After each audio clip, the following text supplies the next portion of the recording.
ஓம் முருகா போற்றி போற்றி.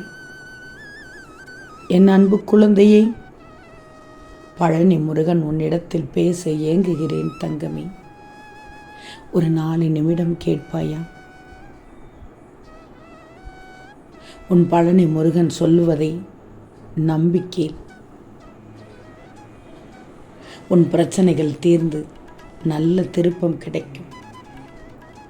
இப்போது அனுபவிக்கும் துன்பங்கள் எல்லாம் நின்று போகுமா அல்லது நாளையும் தொடருமா என்று குழம்புகிறாய். நடந்ததும் நடப்பதும் நடக்கப் போவதும் எதுவும் உன் கையில் இல்லை. உன்னால் நடக்கவும் இல்லை. தங்கமே, இந்த பழனி முருகனை நினைப்போர்க்கு தலைமுறை தலைமுறையாக துணை செய்வேன். உன்னை எப்படி கைவிட முடியும்? வாழ்க்கையில் ஒருவருக்கு வரும் கஷ்டகாலம் என்பதற்கு முதற் பகுதி விதி, அடுத்த பகுதி கர்ம வினை, இந்த மறுபகுதி அவரவர் மனம்தான் காரணம். ஒன்று தெரியுமா? எதிரி என்பவர் வெளியில் இருப்பவர் அல்ல, மாயை என்ற வேறு எந்த ரூபமும் இல்லாமல் உன் ரூபத்திலேயே இருக்கிறது. அவ்வளவுதான். உனக்கு நல்லதாக 100 நடக்கலாம், கெட்டதாக 100 நடக்கலாம். அதாவது நேர்மறையாகவோ எதிர்மறையாகவோ வாழ்க்கையில் 1000 விஷயங்கள் நடக்கலாம்.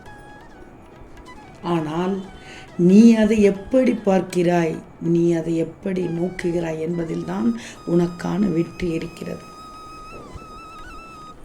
ஒரு தப்பு செய்தால் அதை தப்புன்னு ஒத்துக்கிடணும். தப்பு செய்ததற்கான காரணத்தை கண்டுபிடித்து அதிலிருந்து வெளியே வர முயற்சிக்கணும். அப்படி செய்த தவறை உணராமல் தவறை மூடி மறைத்தால் என்றுமே வாழ்க்கையில் முன்னேற முடியாது. மனதை ஒருநிலைப்படுத்திக்கோ. உன் பிரச்சனைகளுக்கு தீர்வு கிடைக்கும். நேரம் வந்துவிட்டது. இனி நல்ல நேரம்தான் உனக்கு. உன் மனதில் உள்ள சங்கடங்களை மறைச்சிக்கிட்டு எத்தனை நாட்களுக்குத்தான் மற்றவர் முன் ரொம்ப சந்தோஷமாக இருப்பதை போல் காட்டிக்கொண்டு வாழ முடியும்? உன் மனதில் இருந்த நிம்மதியை எப்போதோ இழந்து விட்டாய். அமைதி என்பது வெறும் வார்த்தைகளில் இருக்கிறதே தவிர உன் மனசில் இல்லை. உன் மனதிற்குள்ளேயே கஷ்டங்களை பூட்டி வைத்து கொண்டிருப்பதால் உன் உடல்நிலையும் பாதிப்பு உண்டாகும்படி ஆளாக்கி கொண்டாய். எதையோ இழந்து விட்டதைப் போல் பரிதவிப்பிலேயே ஒவ்வொரு நாளையும் ஒரு யுகமாக நகர்த்தி வருகிறாய். மெல்ல மெல்ல நீ தளர்ந்து விட்டாய். சுற்றி இருப்பவர்களை பார்த்தால் எரிச்சல் படுகிறாய், கோபப்படுகிறாய். வேண்டாம் தங்கமே. முருகனின் பிள்ளை அமைதியான பிள்ளையாக இருக்கணும்.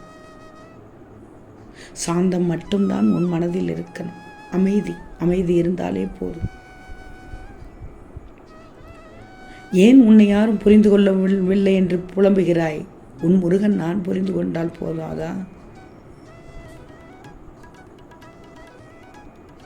தங்கமே, இதுதான் உலகம்.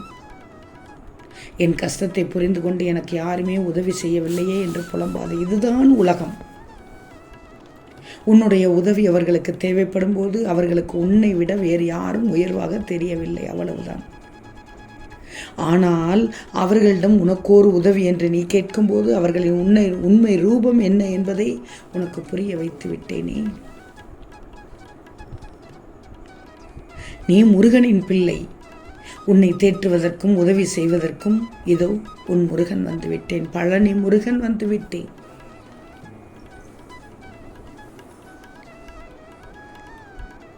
உன் முருகன் நான் இருக்க நீ ஏன் யாரும் இல்லாத ஒருபோல் கலங்கி நிற்கிறாய்? எப்போது நீதான் என் அப்பன் முருகன் என்று சரணடைந்தாயோ அன்றே நீ என் பிள்ளையாகிவிட்டாய். என் பிள்ளை, என் குழந்தை நீ. இனி உனக்கு நிம்மதியும் மன நிம்மதியும் தான் கிடைக்கச் செய்வேன். மிகப்பெரிய பிரச்சனையை தீர்த்து வைக்கப் போகிறேன். முடிவுக்கு வரப்போகிறது. உன் பிரச்சனையை என்னிடத்தில் விட்ட பிறகு நீ வருத்தப்படலாமா? உன் பிரச்சனையை நான் தீர்த்து வைக்கப் போகிறேன். பழனி முருகன் இந்த விஷயத்தை பேசுவதற்காகத்தான் ஏங்கி நின்றேன். என் பிள்ளை வருமா கேட்குமா என்று. உனக்கான நல்ல நேரம் வந்து விட்டதால் தான் இந்த பழனி முருகன் சொல்வதை கேட்டுக்கொண்டிருக்கிறேன். உன்னை கஷ்டப்படுத்தி பார்க்க நினைத்தவர்கள் எல்லாம் காணல் நீராக போகிறார்கள். இந்த முருகன் உன்னோடு இருக்கிறேன், நான் பார்த்து கொள்வேன், நீ நிம்மதியாக இருக்கணும், அவ்வளவுதான். என் பிள்ளையின் நிம்மதி எனக்கு தேவை. நீ விரும்பிய வாழ்க்கையை வாழ வைத்து விடுவேன். உனக்கான அனைத்தையும் உன் முருகன் நான் தரப்போகிறேன். உனக்கு துணையாக நான் இருப்பேன். உன் குழப்பங்கள் தீர்ந்துவிடும்.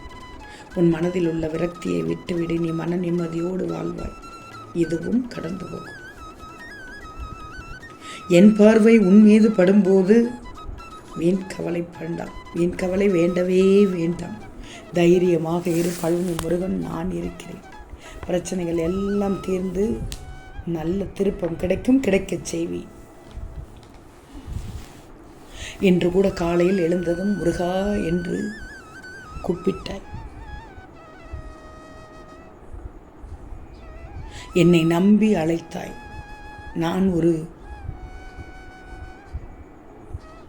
இந்த முருகன் இருக்கும்போது வேறு எந்த கவலையும் இருக்கக்கூடாது. முருகா என்று கூப்பிட்டாலே போதும், என் கவலைகள் எல்லாம் தீர்ந்துவிடும், இந்த நாள் நல்ல நாளாகிவிடும் என்ற நம்பிக்கையோடு முருகா என்று அழைத்தாய். தங்கமே, உன்னால் எதையும் செய்ய முடியும். ஞாபகத்தில் வச்சுக்கோ. உன் துன்பங்களை கூட மகிழ்ச்சியாக மாற்ற முடியும். அந்த நம்பிக்கையை வச்சுக்கோ. அந்த நம்பிக்கையை உயிரோடு வச்சுக்கோ. காலம் மாறும். காலம் மாறும் தங்கமே. நல்லதே நடக்கும். நல்லது மட்டுமே நடக்கும். உன் முருகனின் அறிவுரையை கேட்டு நடந்துக்கோ. வாய்ப்பை தட்டி விடாதே, இழந்தும் விடாதே. உன் கஷ்டங்களையும் நீக்கி விடுவேன். உன் துன்பங்களையும் போக்கி விடுவேன். என் பிள்ளைகளுக்கு, பழனி முருகனின் பிள்ளைகளுக்கு எந்த தீமையும் வர நான் அனுமதிக்கவே மாட்டேன். உனக்கான செய்ய வேண்டியதை நான் செய்து விடுவேன். கவலைப்படாதே. ஒரு சில விஷயத்திலிருந்து மீள வைக்கப் போகிறேன். ஒரு சில விஷயத்தில் நீ சிக்கிக் கொண்டிருக்கிறாய். அந்த விஷயத்திலிருந்து மீள வைத்து விடுவேன். பின் என்ன, உனக்கு வாழ்க்கை அற்புதமாகிவிடும். நீ நினைத்ததை எட்டி பிடித்து விடுவாய். என் முருகன் இருக்கிறார், என் முருகன் இருக்கிறார் என்று நம்பிக்கையோடு சொல்லப் போகிறாய்.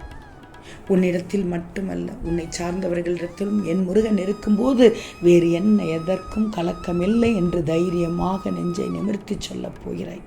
இந்த துணிச்சல் தான் எனக்கு வேண்டும் தங்கமே. கவலைப்படாதே.